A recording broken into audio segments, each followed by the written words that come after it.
ಸಖತ್ ಖಾರ ಬಣ್ಣ ಮತ್ತು ರುಚಿ ಆಚಿ ಚಿಲ್ಲಿ ಪೌಡರ್. ಬೆಂಗಳೂರಿನಲ್ಲಿ ಗುಂಡು ಹಾರಿಸಿಕೊಂಡು ಉದ್ಯಮಿ ಆತ್ಮಹತ್ಯೆ ಮಾಡಿಕೊಂಡಿರುವುದು. ಐಟಿ ದಾಳಿ ವೇಳೆ ಗುಂಡು ಹಾರಿಸಿಕೊಂಡಿರುವ ಉದ್ಯಮಿ ಆತ್ಮಹತ್ಯೆಗೆ ಶರಣಾಗಿರುವಂಥದ್ದು ಹಲವಾರು ಅನುಮಾನಗಳನ್ನು ಮೂಡಿಸ್ತಾ ಇದೆ. ಕಾನ್ಫಿಡೆಂಟ್ ಗ್ರೂಪ್ನ ಚೇರ್ಮನ್ ಸಿಜೆ ರಾಯ್ ಈ ರೀತಿ ಆತ್ಮಹತ್ಯೆಗೆ ಶರಣಾಗಿದ್ದು ಗುಂಡು ಹಾರಿಸಿಕೊಂಡು ಆತ್ಮಹತ್ಯೆ ಮಾಡಿಕೊಂಡಿದ್ದಾರೆ. ತಮ್ಮ ಕೊಠಡಿಗೆ ಹೋಗ್ತಾರೆ, ಎದೆಗೆ ಗುಂಡು ಹೊಡೆಕೊಂಡು ರಾಯ್ ಮೃತಪಟ್ಟಿರೋದು. ಸಾವಿರಾರು ಕೋಟಿ ರಿಯಲ್ ಎಸ್ಟೇಟ್ ಉದ್ಯಮದ ಒಡೆಯ ಈ ರೀತಿ ಅಂತ್ಯ ಕಾಣೋದಕ್ಕೇನ್ ಕಾರಣ? ಉದ್ಯಮಿ ಸಿಜೆ ರಾಯ್ ಅವರ ದೇಹದಲ್ಲೇ ಇದೆ ಗುಂಡು. ಸಿಜೆ ರಾಯ್ ದೇಹದಿಂದ ಬುಲೆಟ್ ಹೊರಬಂದಿಲ್ಲ. ಆತ್ಮಹತ್ಯೆಗೆ ಏನ್ ಕಾರಣ ಅನ್ನೋದ್ರ ಬಗ್ಗೆ ಪೊಲೀಸರು ತೀವ್ರ ತನಿಖೆಯನ್ನ ನಡೆಸ್ತಾ ಇದ್ದಾರೆ. ಕಾನ್ಫಿಡೆಂಟ್ ಕಚೇರಿಯಲ್ಲೂ ಕೂಡ ಇಂಚಿಂಚು ಶೋಧ ಕಾರ್ಯ ನಡೀತಾ ಇದೆ. ಇನ್ನೂ ಕೂಡ ಸಿಜೆ ರಾಯ್ ದೇಹದಿಂದ ಬುಲೆಟ್ ಹೊರಬಂದಿಲ್ಲ. ಆತ್ಮಹತ್ಯೆಗೆ ಏನ್ ಕಾರಣ ಅನ್ನೋದ್ರ ಬಗ್ಗೆ ಎಲ್ಲ ಆಂಗಲ್ನಲ್ಲೂ ಕೂಡ ತನಿಖೆಯನ್ನ ನಡೆಸಲಾಗ್ತಾ ಇದೆ. ಪೋಸ್ಟ್ಮಾರ್ಟಮ್ ರಿಪೋರ್ಟ್ ಬರಬೇಕಾಗಿದೆ.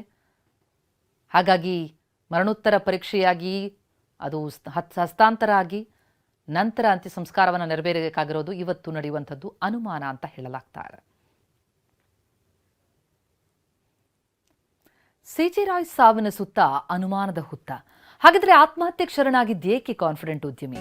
ಸಾವಿರಾರು ಕೋಟಿಯ ಕಾನ್ಫಿಡೆನ್ಸ್ ಅನ್ನ ಕಳೆದುಕೊಂಡಿದ್ಯಾಕೆ?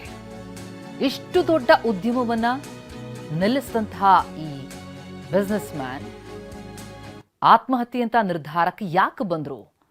ಈ ಸಾವಿನ ಸುತ್ತ ಹತ್ತಾರು ಪ್ರಶ್ನೆಗಳೆದ್ದೇಳ್ತಾ ಇದೆ, ಅನುಮಾನ ಕಾಡ್ತಾ ಇದೆ. ಹಣದ ಸಮಸ್ಯೆ ಇತ್ತ? ಅಂಥದ್ದೇನಿಲ್ಲ ಅಂತಾರೆ ಅವರ ಸಹೋದ್ಯೋಗಿಗಳು.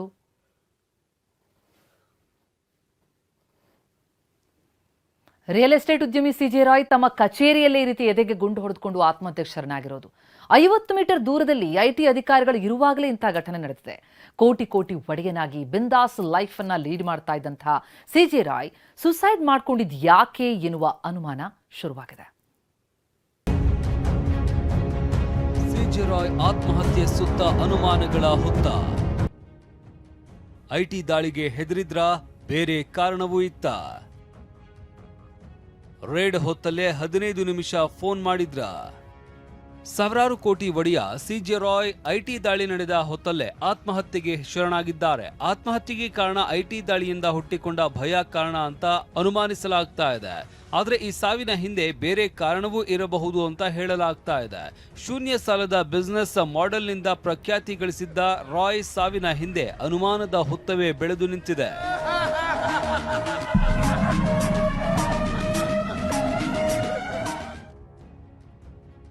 ಅನುಮಾನ ನಂಬರ್ 1, ಐಟಿ ಟಾರ್ಚರ್ಗೆ ಆತ್ಮಹತ್ಯೆನ. ಸತತ 3 ತಿಂಗಳಿನಿಂದಲೂ ಕಾನ್ಫಿಡೆಂಟ್ ಗ್ರೂಪ್ ಮೇಲೆ ಐಟಿ ಅಧಿಕಾರಿಗಳು ರೇಡ್ ನಡೆಸಿದ್ದಾರೆ ಎಂಬ ಮಾಹಿತಿ ಇದೆ.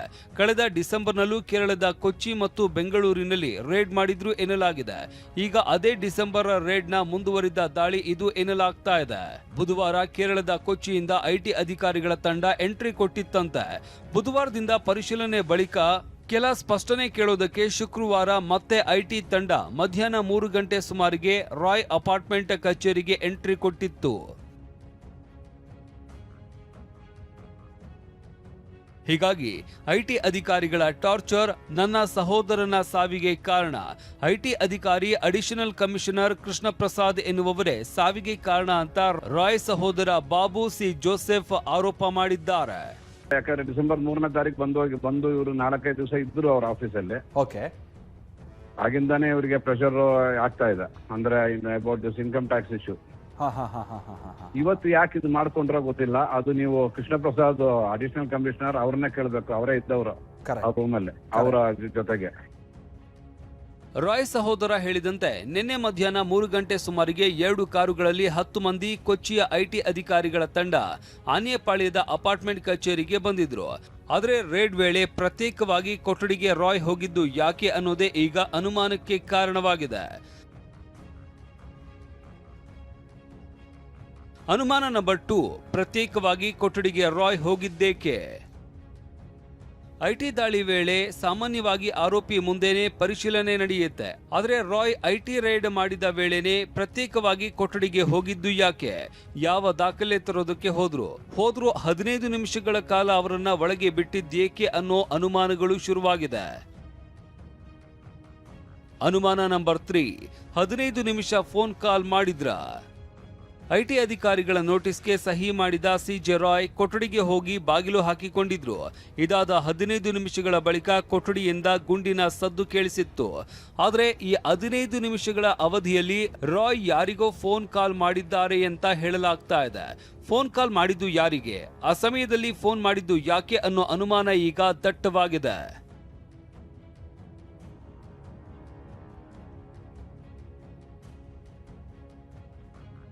ಅನುಮಾನ ನಂಬರ್ 4, 2 ತಿಂಗಳಿನಿಂದ ಎಲ್ಲ ಸಿಸಿಟಿವಿ ಆಫ್. ಕಾನ್ಫಿಡೆಂಟ್ ಗ್ರೂಪ್ ದೊಡ್ಡ ಕಂಪನಿ, ಸಣ್ಣ ಅಂಗಡಿಗಳಿಗೂ ಸಿಸಿ ಕ್ಯಾಮೆರಾ ಆಕ್ಟಿವ್ ಆಗಿ ಇಟ್ಟುಕೊಳ್ತಾರೆ. ಆದರೆ ಇಷ್ಟು ದೊಡ್ಡ ಕಚೇರಿಯ ಸಿಸಿಟಿವಿಗಳು 2 ತಿಂಗಳಿನಿಂದ ಆಫ್ ಆಗಿವೆ ಎನ್ನಲಾಗ್ತಾ ಇದೆ.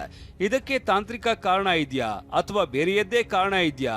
ಉದ್ದೇಶಪೂರ್ವಕವಾಗಿ ಆಫ್ ಮಾಡಲಾಗಿತ್ತಾ ಅನ್ನೋ ಪ್ರಶ್ನೆ ಎದ್ದಿದೆ. ಅನುಮಾನ ನಂಬರ್ 5, ಪೆನಾಲ್ಟಿ ಕಟ್ಟಲು ಕಷ್ಟವಾಗಿತ್ತ? ಸಿಜೆ ರಾಯ್ ಐಟಿ ದಾಳಿಗೆ ಹೆದರಿನೇ ಆತ್ಮಹತ್ಯೆ ಮಾಡಿಕೊಂಡಿದ್ದಾರೆ ಅನ್ನೋ ಅನುಮಾನವೂ ಅಚ್ಚರಿ ಮೂಡಿಸಿದೆ. ಯಾಕಂದ್ರೆ ದುಬೈ, ಬೆಂಗಳೂರು ಸೇರಿದಂತೆ ಹಲವೆಡೆ ಪ್ರಾಪರ್ಟಿ ಹೊಂದಿರುವ ಸಿಜೆ ರಾಯ್ ಸಾವಿರಾರು ಕೋಟಿಯ ಒಡೆಯ. ಇಷ್ಟು ದೊಡ್ಡ ಸಾಮ್ರಾಜ್ಯ ಕಟ್ಟಿದ್ದ ರಾಯ್ಗೆ ಒಂದು ವೇಳೆ ಐಟಿ ದಾಳಿಯಲ್ಲಿ ಲೋಪ ಕಂಡು ಬಂದಿದ್ರು ಪೆನಾಲ್ಟಿ ಕಟ್ಟೋದು ಕಷ್ಟವಾಗಿರಲಿಲ್ಲ. ಕಾನೂನು ಹೋರಾಟದ ಆಪ್ಷನ್ ಕೂಡ ಇತ್ತು. ದೊಡ್ಡ ಕಂಪನಿಗಳ ಚಾರ್ಟರ್ಡ್ ಅಕೌಂಟೆಂಟ್ಗಳೇ ನಿಭಾಯಿಸಬಹುದಾದ, ವಕೀಲರು ನೋಡಿಕೊಳ್ಳಬಹುದಾದ ಕೇಸ್ಗೆ ಆತ್ಮಹತ್ಯೆ ಮಾಡಿಕೊಳ್ತಾರಾ ಅನ್ನೋ ಪ್ರಶ್ನೆ ಮೂಡಿದೆ. ಅನುಮಾನ ನಂಬರ್ 6, ಸಹೋದರನ ಜೊತೆ ಸಹಜವಾಗಿ ಮಾತು. ಐಟಿ ಅಧಿಕಾರಿಗಳು ಟಾರ್ಚರ್ ಕೊಡ್ತಾ ಇದ್ರು ಅಂತ ರಾಯ್ ಸಹೋದರ ಹೇಳಿದ್ದಾರೆ. ಆದ್ರೆ ನಿನ್ನೆ ರೇಡ್ಗೂ ಮುನ್ನ ಬೆಳಿಗ್ಗೆ 11 ಗಂಟೆಗೆ ಸಹೋದರ ಬಾಬುಗೆ ರಾಯ್ ಕರೆ ಮಾಡಿದ್ರಂತೆ. ಕರೆ ಮಾಡಿ ಯಾವಾಗ ಬರ್ತೀಯಾ ಅಂತ ಸಹಜವಾಗಿನೇ ಮಾತನಾಡಿದ್ದಾರೆ. ಐಟಿ ಅಧಿಕಾರಿಗಳು ಬರಬಹುದು ಎಂದು ಯಾವುದೇ ಒತ್ತಡ ಇಲ್ಲದೆ ಮಾತನಾಡಿದ್ರಂತೆ. ಈ ವಿಚಾರವನ್ನ ಖುದ್ದು ಬಾಬು ಜೋಸೆಫ್ TV9ಗೆ ಹೇಳಿದ್ದಾರೆ.